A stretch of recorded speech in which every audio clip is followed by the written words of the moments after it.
अस्सलाम वालेकुम, I am doctor राहत pharaoh, I am consultant gynaecologist. आज हम जिस चीज़ के बारे में बात करेंगे वो है अठराग। तो अगर आप अठराग के बारे में कंप्लीट इन्फॉर्मेशन लेना चाहते हैं तो आप इस वीडियो को एंड तक जरूर देखें। आप इस चैनल को सब्सक्राइब और लाइक करें ताकि आप इस तरह की और इन्फॉर्मेटिव वीडियोज़ को देख सकें। अठराग एक ऐसी बीमारी है जो हमें तो किसी किताब में नहीं मिलती। आप जब भी आपका कोई मिसकैरेज होगा या बच्चा आपका ज़ाया होगा या आपका बच्चा पेट में फौत होगा, इनफैक्ट ये भी देखने में आता है कि जब किसी का बच्चा कमज़ोर पैदा होता है कि ग्रोथ रिस्ट्रिक्टेड फीटस डेवलप होता है तो उसमें भी मरीजों को ये कह दिया जाता है जी आपको अठराग की बीमारी है। और मरीज इस एक अठराग लफ्ज़ के पीछे जितनी एक परेशानी का शिकार होते हैं वो हम इस चीज़ को बखूबी समझते हैं। तो मरीज अठराग एक ऐसी बीमारी है जो हमें किसी किताब में नहीं मिलती। बच्चा ज़ाया होने के बहुत सारे वजूहात हो सकते हैं। आप अगर उन वजूहात को ढूंढेंगे नहीं और अगर आप सिर्फ इस एक लफ्ज़ के पीछे परेशान रहेंगे तो आप कभी भी अपने आउटकम को इम्प्रूव करने की कोई एफर्ट पुट नहीं कर सकते। बच्चा जब आपका पहले 3 महीने में ज़ाया होता है या पहले 6 माह में ज़ाया होता है तो उसकी जो सबसे कॉमन रीज़न होती है that are the genetic problems.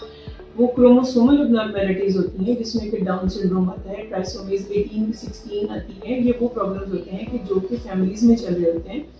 कुछ ऐसी ट्रांसलोकेशंस होती हैं जो मदर और फादर में होती हैं, वो उनको अफेक्ट नहीं कर रही होती, लेकिन जब वो दोनों पार्टनर्स एक बच्चा बनाते हैं तो वो उनमें ट्रांसलोकेशंस या म्यूटेशंस इस तरह की हो जाती हैं कि वो बच्चा जेनेटिकली नॉर्मल नहीं होता और 80% चांसेस होते हैं कि वो बच्चा ज़ाया हो जाता है। दूसरे नंबर पे जो सबसे कॉमन रीज़न है that are the anatomical defects. आपकी यूट्रस के अंदर खुदा न खास्ता कोई ऐसा सेप्टम है, कोई डिफेक्ट है यूट्रस की, कोई एनाटॉमिकल फॉर्मेशन जो है वो उसकी नॉर्मल नहीं हुई है तो उसमें आपका बच्चा ज़ाया हो सकता है। तीसरे नंबर पे सर्वाइकल इनकॉम्पिटेंस आता है। इसमें आपके बच्चे मिड ट्राइमेस्टर लॉसेस होते हैं कि 12-13 हफ्ते के बाद बच्चे एक्सपायर हो जाते हैं। इसमें आपकी सर्वाइकल स्टिच की जरूरत होती है कि बच्चेदानी का मुंह कमजोर होता है, वो आपके बच्चे को होल्ड नहीं कर पाता। इसमें आपके बच्चे पहले 4 से 5 माह में ज़ाया हो जाते हैं और पेनलेस एक्सपल्शंस होती हैं, या सेकेंडली आपकी प्री टर्म डिलीवरीज होती हैं कि बच्चा आपका अपने 37 वीक्स तक नहीं पहुंच सका, 28, 29, 30, 32 हफ्ते में बच्चे ज़ाया हो जाते हैं। तीसरे नंबर पे जो सबसे अहम रीजन होती है आपका बच्चा ज़ाया होने की that are the endocrine issues. Endocrine मतलब कि अगर आपको पॉलीसिस्टिक ओवरीज है उसमें आपको प्रेगनेंसी में मुश्किलात होंगी और अगर प्रेगनेंसी हो गई है तो उसके बाद आपका रिस्क ऑफ मिसकैरेज बहुत ज़्यादा हो जाता है। आपकी थायराइड के डिसऑर्डर्स होते हैं जो अगर अनकंट्रोल्ड हाइपरथायराइडिज्म है या हाइपोथायराइडिज्म है, इस सूरत में भी आपके बच्चे ज़ाया हो जाते हैं। थ्रोम्बोफिलियास या मेडिकल डिसऑर्डर्स आपकी चौथे नंबर पे आते हैं और ये भी बहुत अहम है। अगर आपको शुगर है, अनकंट्रोल्ड डायबिटीज है तो आपका बच्चा ज़ाया होने का चांस बहुत ज़्यादा है। आपको थ्रोम्बोफिलियास है। थ्रोम्बोफिलियास का क्या मतलब है कि आपका खून गाढ़ा हो जाता है, खून के अंदर जो क्लॉटिंग टेंडेंसी है वो बहुत ज़्यादा हो जाती है। एंटी फॉस्फोलिपिड सिंड्रोम हम उसको कहते हैं, या और भी थ्रोम्बोफिलियास की बहुत सारी किस्में होती हैं। या आपको कोई क्रॉनिक किडनी डिजीज है या कोई ऑटो इम्यून डिसऑर्डर है जिसमें एसिडी आता है, ये सब वो चीज़ें होती हैं जो आपके बच्चे को ज़ाया होने की एक वजह बनती है। तो इसीलिए जब भी बच्चा आपका ज़ाया होता है तो आप उसकी वजह को ढूंढने की कोशिश करें। आप एक माहिर डॉक्टर से मिलें, आप अपनी जो वर्कअप आप करवा सकते हैं उस वजह को ढूंढने के लिए आप वो करवाएं।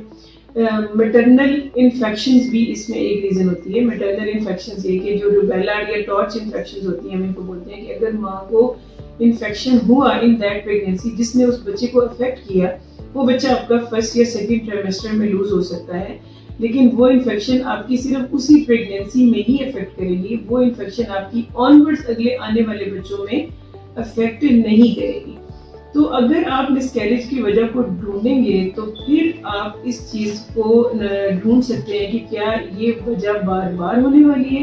अगर इस दफ़ा आपका बच्चा ज़ाया होने की वजह ये बनी है तो क्या अगली दफ़ा भी ये बन सकती है, या आपकी जो कॉज है वो नॉन रिकरेंट है कि इस दफ़ा ये हुई है और अगली दफ़ा इसका चांस आपका होने का बहुत कम है। सो इस अठराग की लाइन से बचें। अगर आपको कोई ये कहता है कि आपको अठराग है तो आप उससे नेक्स्ट मीटिंग ही मत रखें, अब उनसे दोबारा कोई चेकअप भी ना करवाएं, क्योंकि ये चीज़ आपको कभी भी आपके माइंड को खुलने नहीं देगी और आप कभी भी अपनी कॉजेज को इलेबोरेट करके या उनको ढूंढने की कोशिश नहीं करेंगे। और ये साइकोलॉजिकली औरतों को इतना ज़्यादा अफेक्ट करती है कि वो लोग उनसे मिलना जुलना छोड़ देते हैं, उनके पास बैठना छोड़ देते हैं, तो ये उस लड़की के लिए बहुत बड़ा ट्रॉमा होता है। हमेशा अपने आप को एक माहिर डॉक्टर से चेक करवाएं। और अपनी किसी भी प्रॉब्लम की वजह को ढूंढने की पूरी कोशिश करें। Thank you so much.